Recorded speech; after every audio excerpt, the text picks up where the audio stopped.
All right, everyone, I've got a special treat for you guys. Jessica Crane, she just came back from Alaska, and we'll get back into that a little bit. That's kind of on my bucket list, at least a couple of hunts up in Alaska. So I'm jealous. But Jessica, I don't do much on intros because I like people to tell other people what they like to know about them. So what would you wrap Jessica up into a nutshell? What do you love to do? And who are you? Well, I'm Jessica. I grew up in a small town in Oregon and grew up around rifle hunting a lot in my family, and didn't pick up a bow until 3 or 4 years ago, which is around the same time that I picked up a camera. So I just wanted to document my journey and kind of experience everything with everybody else with that high quality content of that camera. And that camera has led to opportunities of me to film hunts, which is what led me to Alaska altogether with Courtney, and really big into fitness, and which is a newer journey for me, and with relating that to hunting and how much that affects your success or not success or just your safety in like general. That's awesome. That's good. That's good to know. It's fitness is a journey in and of itself. Hunting's a journey in and of itself. Bow hunting's another journey. And then Yeah. on top of that, you like to pile everything together and you like to document it. So it's awesome because I personally tried to carry around a camera. It was like 2 years ago. I was like, oh, I want to document things more than just my phone. It wasn't for me. I couldn't do it. It's hard. It's not Yeah, easy. so I'm good with just getting the new iPhone every couple of years, and that's good enough for me. I'm not Yeah. cool enough to do editing. We were talking about that beforehand, that I'm just very raw. I don't do a lot of edits. I don't do filters.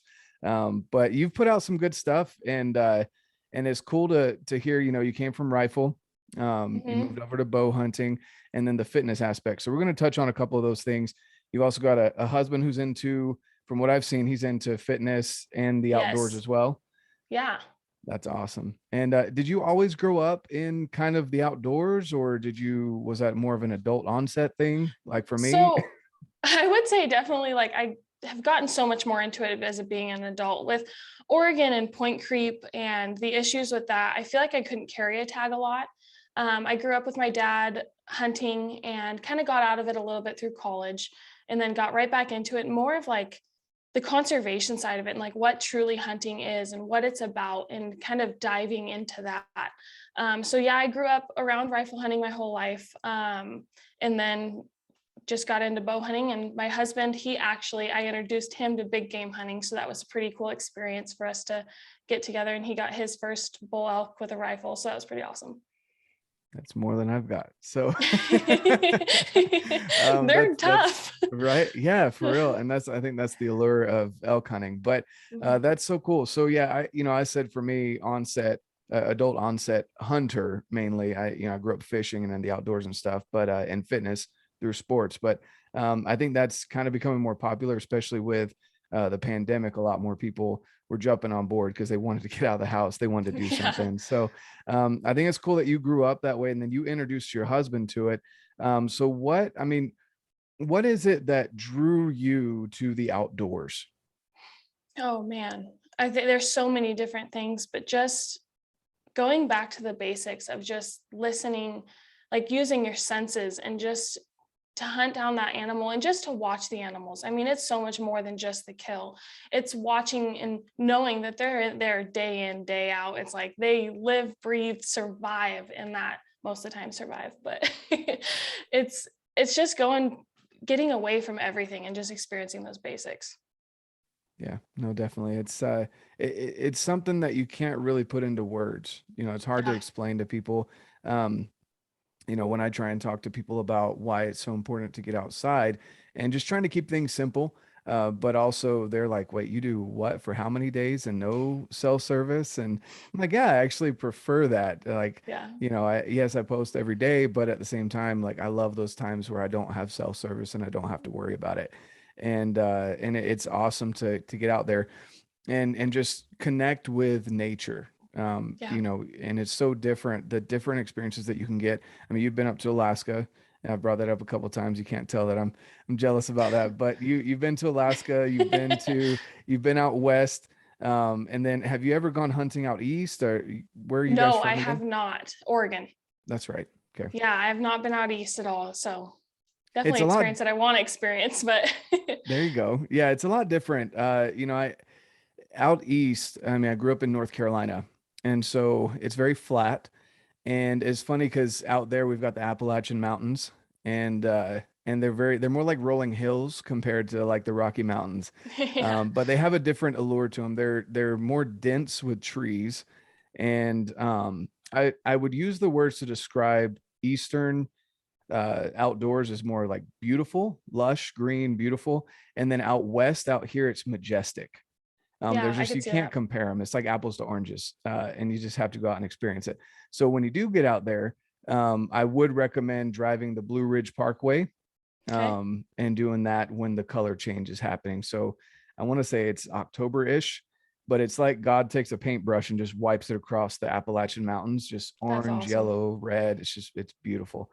Um, but cool. So what would be, you said fitness is fairly new to you. Yeah. You've come a long ways. I was looking at some of your posts and things that you're sharing with people. What got you into fitness? And then tell us a little bit about your story, your journey there. Yeah. So I started to notice my limitations. I went in for my first year of bow hunting and got myself into a pretty scary situation in the bottom of a canyon chasing elk. And when I got out of that, I said never again. And I started my fitness journey slowly, but I wasn't super committed. And I actually saw Jessica Byers. She posted about 75 hard. And I looked at my husband. I'm like, I'm going to beat you at this. We're doing this. I'm beating you. And he's like, Love nope, it. I'm going to beat you. So we started out doing that. And that really that showed me what I was missing in my fitness journey of like that actual discipline. Like I had no mental, no physical, no discipline at all. And just teaching myself that as an adult was one very like intimidating and like kind of a reality check of my ego of I have no discipline, and to stick to something and to finish it after 75 days and to see my progress mentally and physically was huge. So now I'm doing that 75 hard at least once a year just to sharpen it up and keep going. But it's changed my experience in the outdoors for the better. Like I can actually enjoy it. I'm not looking at that mountain going, I'm not going to be able to breathe at the top of that thing. Or I can look at the moose that we packed out last year with Courtney and be able to know that, hey, I can pack that out and I'm capable of doing that. And it takes just as much mental, I think, as it does physical.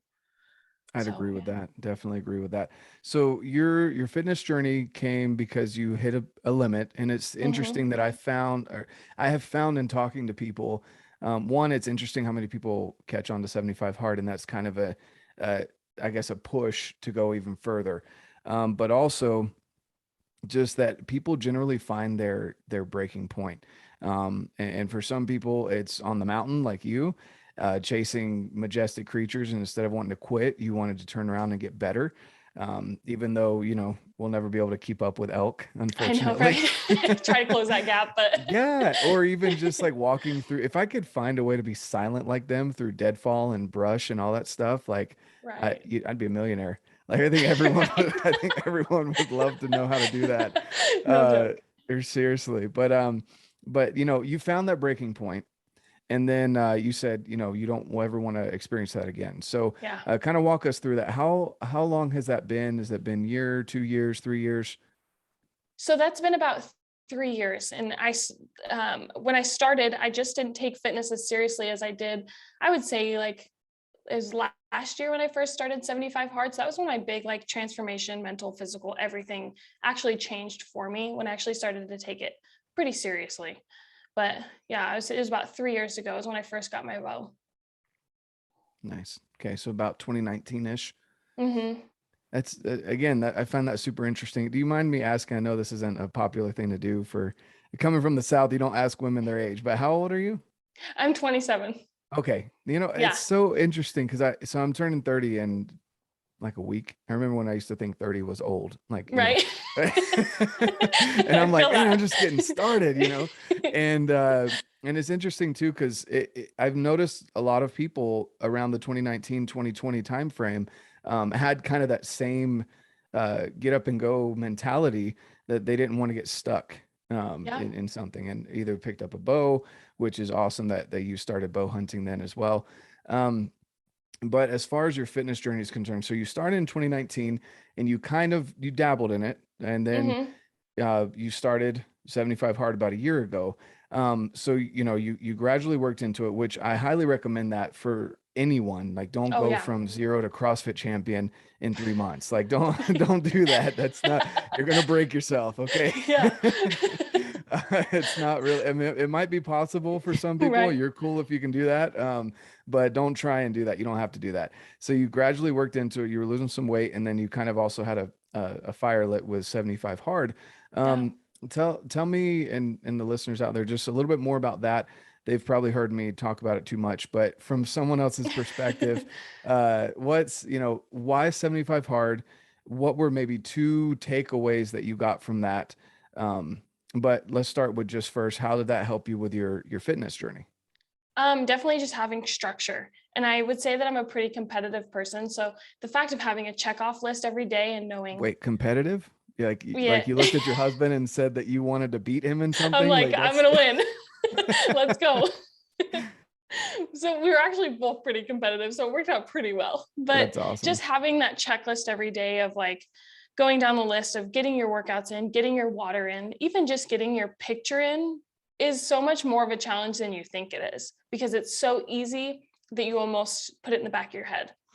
So having that physical check off list every single day really helped me so much. But what I like about 75 hard is you don't, so many people go, oh, I could never do that. I could never start that. That's so extreme. It's like, it's 2 workouts a day and he's not telling you which workouts to do. You can go on 2 walks a day, just get movement in. Like, and that was the biggest thing for me is I can do this and I know that I can do this. So just getting that movement in and then improving my water intake and just not eating junk.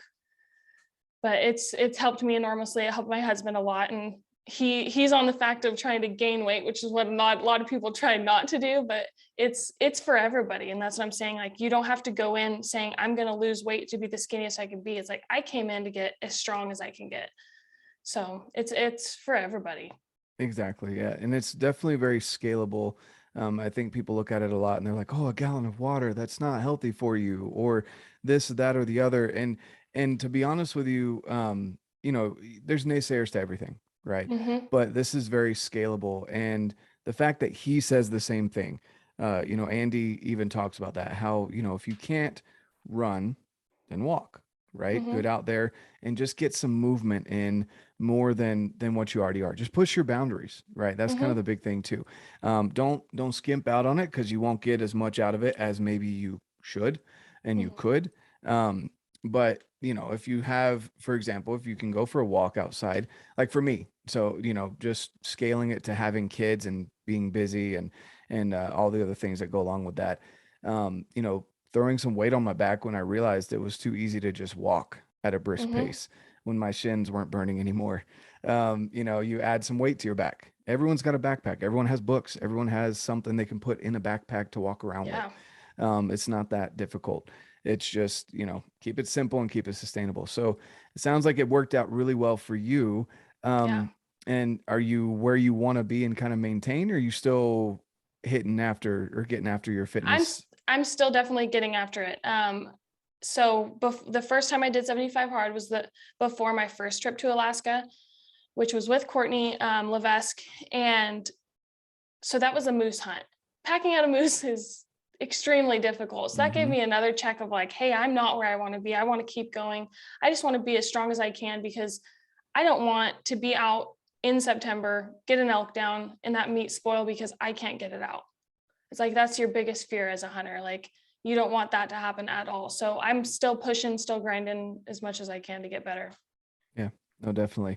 That's good to hear because, it's, again, you can finish 75 hard and be like, okay, I'm done. I'm going to go have all the ice cream in the world. And, Yep. it can be just like anything else. But I love what you're saying that you're keeping it as sustained, as possible and pushing forward and grinding more. If you, or, if, anyone out there is listening that hasn't packed out a moose, I had that experience, just a cow moose. It wasn't even a bull, this last year. And it wasn't even a far pack out. Yeah. And those Yeah. things are big. They're big animals. Huge. And so that's awesome that you guys, and I think I heard in that video she was saying that you guys were on your third round, like you had to do 3 pack outs each. Oh yeah. And it was only, I think her moose was like 2.5 miles away, which is just mind blowing for people who Yeah, cover tons of miles a day. But right. that terrain, you can step 1 second and be up to your knee in water, or you can be falling off of a tussock grass and it just fall into another one. It's not, Mhm. you have to use sticks, and it's hard. But yeah, we had to do quite a bit of trips out of there. We had 3 adults and we packed out 800 pounds of meat between 2 Wow. moose. So yeah, Wow. it was a Yeah, lot. and I didn't even think about that. I haven't heard about the tussock grass before. I read this book called The Comfort Crisis, Mhm. and he talks about, he's like, it's either like you step in between a bunch of basketballs or you're stepping on the basketballs. Like you have to make that decision, and there's always that chance of rolling your ankle. And I didn't even think about that, because you look at, all these videos that you guys put out of, being in Alaska, and it looks flat. It's like, oh, Yeah, that's such an easy. easy hike. Oh yeah. And then you realize it's like, walking, like the way he described it was like a slightly flat basketball, Yeah, and just kind of bouncing across that or stepping in between them, and then you're like making these huge strides trying not to step. So anyway, that's crazy. it's a lot more intimidating than you think. Like once you get out there, you're like, wow, this is a lot. And then you add a couple hundred of 100 pounds on your back or so, and that just Yeah. adds to it. So you've been up to Alaska a couple times. Hmm. uh and before we get into that, I kind of want to talk about, maybe because we talked about the fitness aspect of 75 hard, but what did you grasp from the mental side of things? Um, Realizing that I was taking it too easy, I was giving myself too much leniency on my life, which actually leads to less freedom than when you have that mental discipline. So, I mean, I just had no mental discipline at all. Hmm. So I was giving myself the easy way out, which is actually making my physical really awful. But just that clarity that I had of myself and my confidence that went up because I can control my life. I can say, hey, I have so much more time now because I know how to manage my time. Because when you're managing 2 workouts a day, you're making sure you're getting your water in, you're making sure you're getting your right food in. There's a lot to plan out throughout the day, but you realize how much time you've wasted before. So I've definitely gained a lot of confidence after finishing it, and realizing that I'm more mentally capable than I thought that I was. Yeah, no, I agree with that. And also that structure, getting in the habit of having that structure, and Hmm. time blocking, and figuring out when you can and can't do things. And uh, you know, people that are listening to this, I don't know how many times you had to do this, but I know the first time I went through 75 hard, I don't know how many days there were that I went to bed and I didn't fall asleep yet. Right, that's the key. You gotta do it before you fall asleep. But I went to go lay down, and I'm like, oh crap, I've got to go do my workout still. And Yeah, it's like there were 11:30 nights. at night. I Yeah, know it's that there were so exactly. many nights that I was like 11 o'clock at night and I'm like, oh my God, like I still have to work out. Or Mhm. we had a trip that wasn't planned and we had to come back home and I'm like almost like wanting to fall asleep. And I'm like, no, I gotta get going. Yep. Yep, exactly. So and that just makes you appreciate the days that run smoothly a lot better. Yeah. But you feel so good afterwards. You're like, holy crap, I just did that. And normally I would have not done one workout that day at all. And I just finished 2. Yep. But Exactly. Exactly. That's awesome. So let's kind of shift gears here and talk about Alaska. So you've been there twice now, yes, twice. and were you bow hunting both times? No. So they were both actually rifle hunts. Okay. Yeah. Yeah. Awesome. So it's definitely, I feel like kind of a gateway into it. And then Oh maybe yeah. next time bring the bows, but it was awesome. I like how you think that Alaska is a gateway hunt. Like Not like that, like the that's like a rifle bucket. That's first like a and then bucket list hunt for me. You're like, that's a no, it gateway. is I've for got me. No, it totally is for me. I just mean like I'm going in rifles first and then figuring out the bows later. So next you're gonna say you're gonna find the only turkey that's up in Alaska, and you're gonna hunt that turkey up in Alaska. No, this is That's awesome. definitely like huge dreams for me, and I'm definitely Yeah. grateful for every bit of it. No, yeah, that's awesome. And Alaska is a big deal. It's big country. You know, it's a lot of, you know, unknown territory. And were there a lot of hunts where you were flown in? Did you stay kind of in close to a city, or were you flown out and they were told, you know, like in a couple of days we'll come pick you up if the weather's good? You know, I've heard a Yeah. lot of those stories. Tell me about, I guess the first time you went was for moose, which, you know, the moose up there are even bigger than the ones here in Utah. So I can only imagine. But tell us a little bit about that journey that you had up there. Yeah. So for that one, I just filmed for that one. I didn't have a tag, but I definitely had the entire experience of it all. So we flew in for that one, and we planned to be out there. I want to say it was 9 days we were out there. So we flew into like 3 different spots, and grateful enough that our pilot didn't just drop us off at the first one, because there were tents all over the first one. So we finally flew into that 3rd spot, and watching him take off is the most humbling experience. You're like, I am literally in the middle of nowhere right now. And we were in the middle of nowhere. But it's, that first one we flew in. And then for the bear hunt, we actually took a boat in from Valdez area. So yeah. Gotcha. That's awesome. So walk us through, you know, the moose hunt in Alaska, maybe a little bit of, even though you weren't necessarily the hunter, you got the full experience, which, you know, maybe anyone out there listening that isn't a hunter, you don't understand that pulling the trigger or, you know, firing off an arrow it's a super tiny part of the entire journey. And I would highly recommend to anyone out there, if you're looking at getting into hunting, find a good mentor. There's a lot of good resources out there. That's how I got into Western hunting out here. The mountains are big. Like, I can't imagine if you flew out to Alaska and you're like, I'm just going to go do whatever, you know, like you had a good mentor that kind of walked you through and knew what they were doing. And I'd recommend that for anyone, especially if you're looking at getting into hunting. Get a good mentor, follow them around for a year. Don't even put in for tags, maybe put in for points or something, but follow them around, see if it's even something you want to do before you go and invest in a bunch of gear, a rifle, bow, whatever your muzzle loader, whatever you're looking to do. You need to have that good mentor so that you can learn from them. But, you know, tell us about that experience that you had up there filming.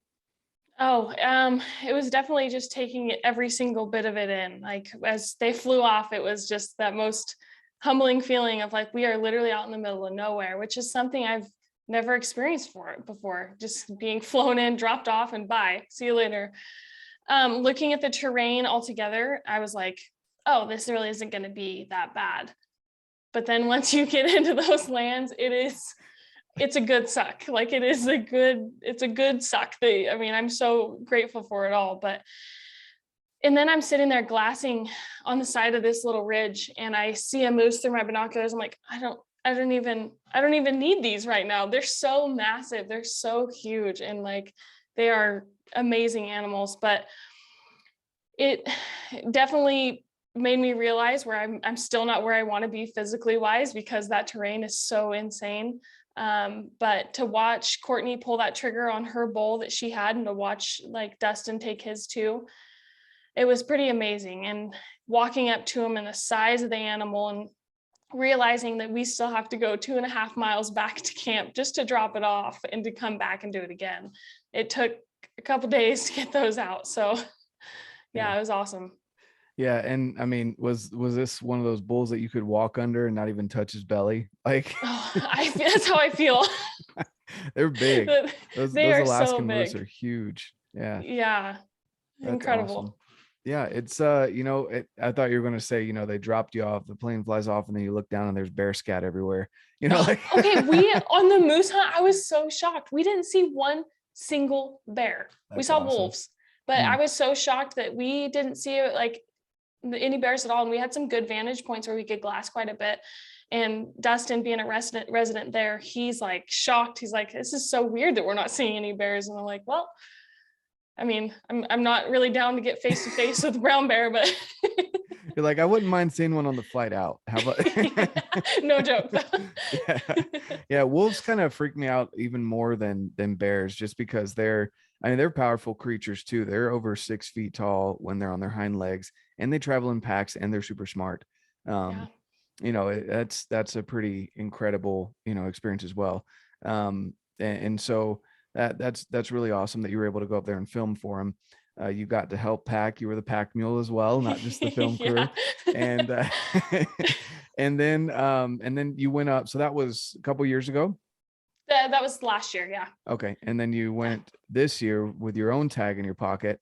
hmm Tell us about that. I mean, it was your first black bear Yeah. was in Alaska, I mean, right? that's not very like what very many people can say unless you're from there, I guess. But Right, right, yeah. And yeah. I've spoke with someone else too that said that their first hunt ever was a black bear, and I'm like, that's a lot. A lot of people can't say that either. But then Yeah. you add on to that a black bear in Alaska, like that's just hmm awesome. Yeah. So walk us through, one, why was that even something that you wanted to do? hmm Again, some people can't understand the desire to go after bears in general, but then to go to Alaska to look for a bear. And then, kind of your experience while you're up there. Yeah. Bears are very interesting animal to me. Just like what they do, who they are, how they move, and also just that's predator management. So I'm always down to go out and go hunt black bears, and also they're very good meat. Like I really enjoy black bear, especially like breakfast sausage or summer sausage or any types of those. It's very, very good. Courtney called me up one day and she's like, "Hey, do you want to go to Montana for a black bear hunt?" That didn't end up panning out, so we booked a trip to Alaska, and she has a friend down there that he was going to take us out. So I was like, absolutely. I'm not one to say no for like any kind of experience. Like I always want to go and explore and do more. So it's always intimidating, but I like to push myself outside of my comfort zones. And with that trip, it's a boat in trip. So we would boat in, and then you could spot from the boat, and then you could go park the boat and go hunt that animal, which is a totally different hunting style that I've never experienced before, but it was so awesome. And we were hunting next to a giant, there was a glacier around there. So there's a lot of ice around, which was on one of my most recent videos. Very intimidating. Ice is not very fun to be pushing through. Yeah, no, definitely. So you were on a boat, you spotted the hmm bear, hmm and then you went and you put you short, or I guess you beached the boat, hmm and got off, and then you stalked in on the bear. I mean, talk us through a little bit about that as well. Yeah, so we beached the boat, and it was a very quick scenario because the alders there are super, super thick. So once those bears get to moving, and right now they are moving, like they are not stopping for anything. They're just going, they're feeding, they're getting their goods, and they're moving. So it's a very fast-paced situation. You would think from a boat, it's like super, super easy, which in ways it can be because you are able to spot those animals. But getting a shot on that bear, they move so quick that it's a little bit of a rough process. So we beached that boat. I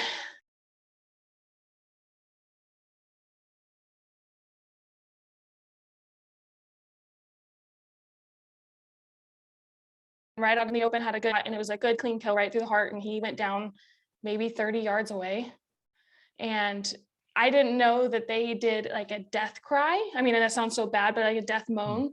Yeah, Just to be able to hear him, I mean, it's always hard to take an animal. It really is. But to be able to hear that he went down so quickly and so like that painless process, like that made me feel good. Like he didn't suffer. He went right down, and I was crying. I was emotional. I was excited to be yeah. in Alaska and to shoot a bear. Like super grateful for that. That's awesome. That is cool. And it's good that you obviously practiced with your rifle. You knew it was dialed, and you did everything that you can to take out any of the variables that could have played Yeah. in. And Yeah. so that's good that you had a good clean shot. And then coastal bears, and I just learned this recently, are a lot bigger than inland bears. And I just found out that, in the lower 48, North Carolina actually has some of the biggest black bears because Oh, of their wow. coastal. So I'm like, nah, I definitely got to get back home. You're like, let's go. Right. But so, it looked like a pretty good sized bear, that you Yeah. got down. So that's a lot of meat. You bring the hide home. Is that going to be Yes, your I new did. rug? Yes, I'm pretty excited about it.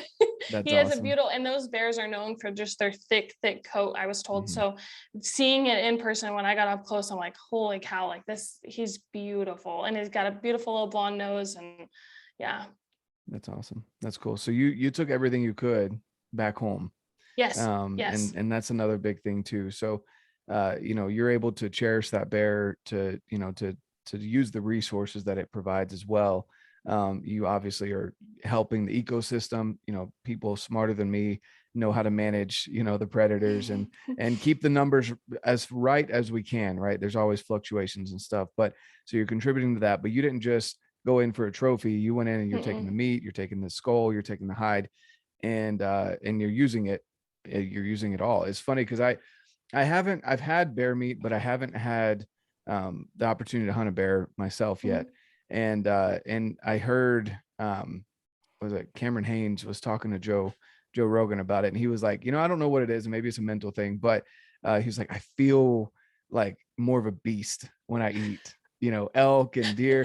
He said, but Yeah. even more so when I eat bear. Like, it's just, knowing that that's a predator's resource, Hmm. that he's providing me what was in his system, and so I just thought that was cool. Obviously that's things we think about as hunters. Hmm. It's not, there's no scientific data behind that. But it is a really good resource. Like the red Yeah. meat that comes off of game meat is some of the best meat that you can put in your body. And so Hmm. that's awesome. So it's an awesome experience. Sounds great. And it sounds like you're going to be going back to Alaska. This isn't your last trip, I'm sure. Yeah. Yeah. So you got some connections up there. So that's awesome. What is maybe, I guess, because you're fairly new to hunting, Yeah. especially out west and bigger game. What would be maybe something that you would give some advice to someone maybe getting into it, or maybe they've been doing it a couple years without any success and are starting to kind of lose their gusto for wanting to go out and hunt? What would be maybe some advice that you'd give to them? I would say along with your advice, like if you're just starting out, just get out there. There's a lot of people that don't even experience hiking. They don't even experience the outdoors in general. So just start slow, watch some animals, If you want to invest in anything, get some binoculars. That way you can glass up those animals, watch them, see what they're doing, see how they act. Another Mhm. really good resource is podcasts. There are so many podcasts out there and so much information. And like I listen to them almost more than I listen to music. And it's just a huge resource in the hunting community. And there's so many different people that you can reach out to on social media. But just take it slow, and it's not about the harvest. I mean, of course, that is the biggest part. That's why we hunt, is to get that meat and to be able to feed our families and all of that. But there's so much more than just the harvest. So just experience the outdoors, get outside, go with other people, and just talk with the hunting community. No, I definitely agree with that. There's definitely a lot of resources out there. And you kind of have to weed out the BS. There's a Hmm. lot of people that will post just the kill shot or how successful they are, and you Hmm. don't know the behind the scenes and what effort they've put in. But there's a lot of good people out there that you can look at, and reach out to, that will actually answer you back. If you have a good, genuine question, like, don't go in and be like, oh, should I hunt bow or rifle? Like, Yeah. do your own research a little bit. But when you reach out with genuine questions, there's a lot of people that are willing to answer you. Yeah. Um, and another thing too that I'm realizing, I've had quite a few discussions with women that are getting into hunting, and not in it just for the likes or whatever, but they actually Hmm. enjoy the experience. Yeah. And that's a big thing that I feel like it's an uh, I guess, underestimated or um, underspoken about group of people that really do enjoy. It's not just a man thing, right? Yeah. And so, what would be maybe some advice more specifically to women that are looking to get into it? You obviously have a husband that's very supportive, but as a woman, I'm sure there's challenges that men don't think about. And Yeah. so, what would you recommend to women looking at getting into hunting or just backpacking, getting outdoors? Yeah. So I would say finding your group of people and doing it together first, but gaining that confidence of being out there by yourself is huge. Like it's a very intimidating process. It is very, it's just, there's a lot to take in on it. So finding a group of gals, if you could find that, and there are a lot of them, just to enjoy the outdoors, get out with them, talk with them. Um, I mean, there's so much to learn, and there is a lot of women out there that actually do care about the outdoors. Also, getting into local like volunteer projects in your area to help the wildlife is a huge thing that you can get into, which also is kind of a gateway that might help you get into the outdoors more. I like it. I like it. That's some solid advice there. And I definitely appreciate you sharing that. You know, it really is something that for me, I want to share that with other people and let them know that it's not this huge mountain that you have to climb. There's little steps that you can take. There's Yeah. people like you out there that are willing to discuss this with other people and just want to share their journey. And I've really appreciated your time and you Yeah. sharing your experience. I'm looking forward to see where your journey takes you in the future. And I'm looking forward to seeing that bear rug whenever you get it. So I that know. looks like it's going to be awesome. Thank you. And where can people find you? Where do you want them to go to look at your content, your awesome videos that you're taking, and the hunts and everything that you're going on? Yeah, so I have my Instagram, which is _Jessica Crane _. I'm also on TikTok, which is just Jess Crane. And then I'm starting up my YouTube, so I'm hoping to grow over that in the next like couple years and just explore more. So if you're looking for that, that's also Jessica Crane. Awesome. Cool. Yeah. Keeping it simple and consistent. Keeping I like it, trying to keep it consistent. Yeah. I like it. Yeah, that's cool. Well, thank you again so much for your time. You guys go check her out. Jessica is on an awesome journey. She's young and just getting after it with her and her husband and her friends and all their other connections up in Alaska that I guess I need to get some connections up there too. You guys go check her out. I'll leave the links down below. And as I always say, guys, get out, live your life, and love it.